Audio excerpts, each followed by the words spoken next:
Early morning on the Broads, and waking up to the sound of bird song in a beautiful location, bright sunshine and a gentle breeze. The green at Barton Turf is historic. Bordering Barton Broad, it's also scenic. And the Norfolk Wildlife Trust can always be trusted to play their part in making this place a wildlife haven. On this occasion, someone enhanced the experience by parking their British Racing Green Morris Minor 1000 convertible on the edge of the Broad. Those were the days. So we start the day with a classic car and a classic view of the Norfolk Broads. The stories this place could tell, if only it could speak. We've reached our last full day here, and the senses are exaggerated. We're making the best of everything. So off we go, south into Barton Broad.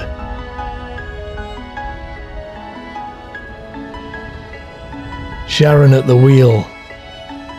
We've decided to cruise up Lime Kiln Dyke toward Neatis Head.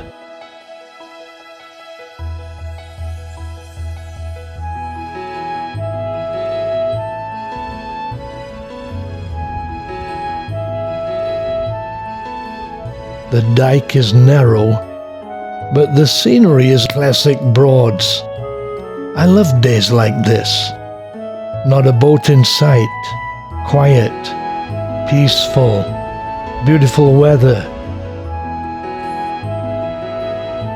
delightful homes. For me, the idea that I can moor my boat at the bottom of the garden and enjoy nature is heaven. We've rolled back the roof, essentially making the living area open air, so we can sit in the living room with a coffee and be blessed by nature passing on all sides.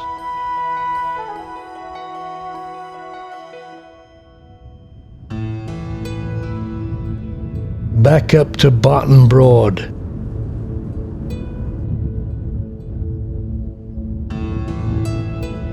Seeing others enjoy different activities, some getting ready for a sail. The breeze is brisk, and Barton Broad is a great place to sail. The River Ant at Ørsted is one of the most scenic places on the Broads, always serene and filled with birdsong, not to mention beautiful homes.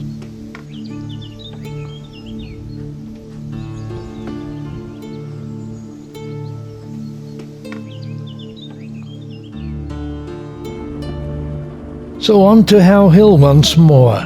Today the wherries are moored here. History afloat. Intriguing. Everybody has questions. My question was, can I take a look inside? This wherry is the Hathor, built by D.S. Halls of Reedham in 1905, and is on the register of National Historic Ships in the UK, and I get to see the interior. As previously mentioned, Hathor was an Egyptian goddess of the afterlife in the field of reeds, but I later found out the boat was named in memory of the owner's brother, who died in Luxor in 1897. She's one of only 6 surviving Norfolk pleasure wherries. I visited here many times, but one of the lasting pleasures is to ride the electric eel through the reeds, have a chat with the knowledgeable wardens, find out the latest wildlife news, and enjoy a different perspective on the Broads. I've yet to meet a warden who is not a pleasure to sail with. Away from the noisy cruisers, here the loudest noise is when a reed hits my camera. So all. It might look a bit muddy and murky. That's really just the peat being churned up. But what we haven't got is too many nutrients, nitrates and sulfates. The information one gleans from the wardens gives the visitor a better understanding of the whys and wherefores of the Broads. Once in deep reedland, we moor up and take a short walk to a small broad just off the River Ent, which is actually just behind the turf fen windmill that's opposite How Hill. This is a quiet, sheltered little broad that harbours a great variety of bird life. The Arctic terns have nesting platforms. The coots have a ball. Did you know when they dive, it's usually not for fish. They're actually seeking the delicious plants that grow on the bottom of the Broad. I always take this trip when I'm on the Broads. It's not one of those trips that we can say, I did that before. Each time is a different experience. And believe it or not, if you're fortunate, you may even get to see the Chinese water deer that roam in this very place, or the shy and elusive bitterns that were probably hiding from us on this visit. So back to civilization. The wherry is the Ardea, which spent over 40 years in Paris as a houseboat. When at How Hill, be sure to visit the Toad Hole, the eel catcher's cottage. It's free and gives great insight into life here in bygone days. Notably, pre-plastic and pre-central heating, pre-washing machine, and clearly pre-indoor toilet.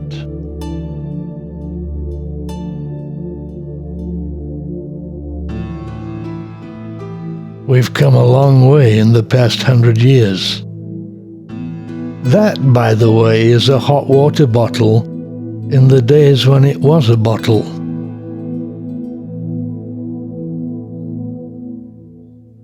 It was a great visit.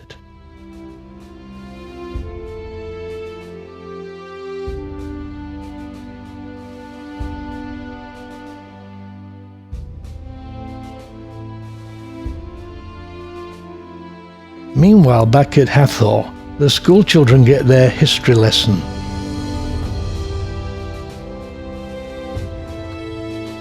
The captain gleans some vitamin D. The birds serenade us. And we're back in the 21st century, being tempted to take the wildlife trail that does not allow dogs. That's probably because they may be tempted to kill the wildlife. The pheasants here, by the way, are plentiful. The meadow in the spring is a favorite habitat of the swallowtail butterfly, found only here in Britain. It's indeed a pleasant interlude to be able to get off the boat and walk through the countryside, where not only are we serenaded by the birds, but wildflowers are abundant.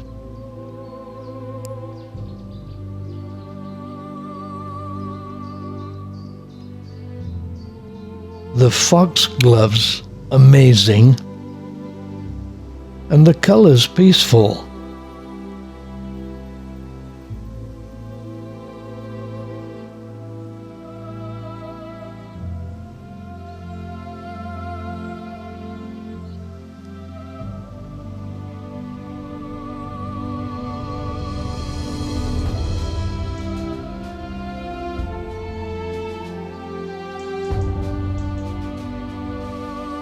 Time to continue our journey. We'll slowly make our way to Ranworth and then back up to Wroxham.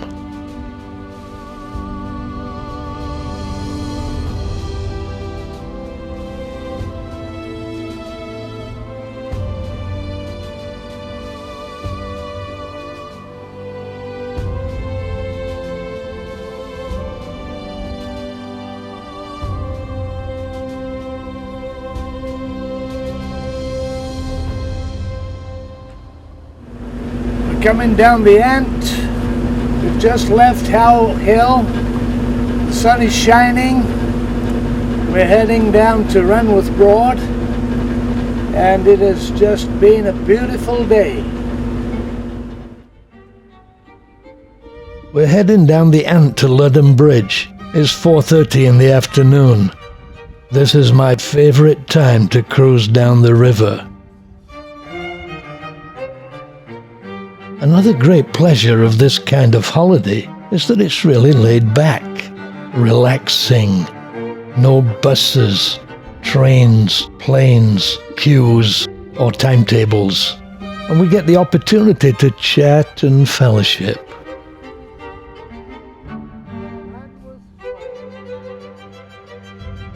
On reaching Ranworth, however, there were no available mooring places, so we got some shots of Mother Grebe with her 3 chicks riding on her back, presumably to avoid Peter Pike. Believe me, when nature puts on her show, it can be amazing.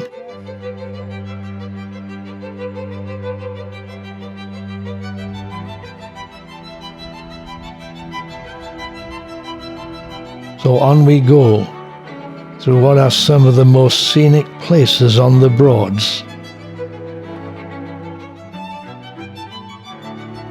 As we go from Ranworth to Wroxham, after a week here, almost nostalgic, as we head back to the boatyard.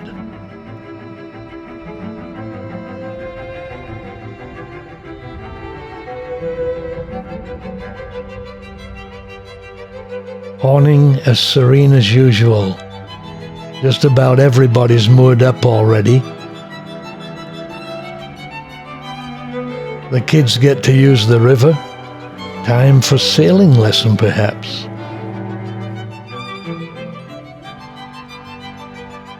Some are getting a tow to Black Horse Broad. Thanks to Herbert Woods, it's open from Easter to mid-September, and this evening it seems all boats are heading there. It's a great place to learn to sail.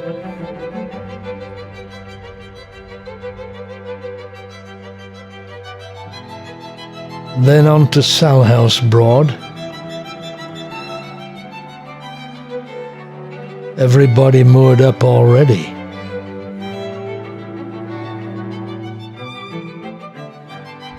We're just passing through.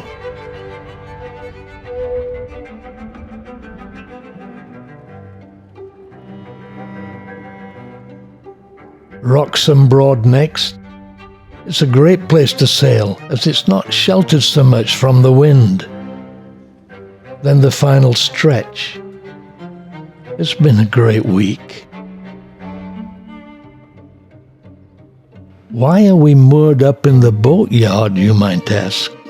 There's always a reason. We have an appointment for dinner.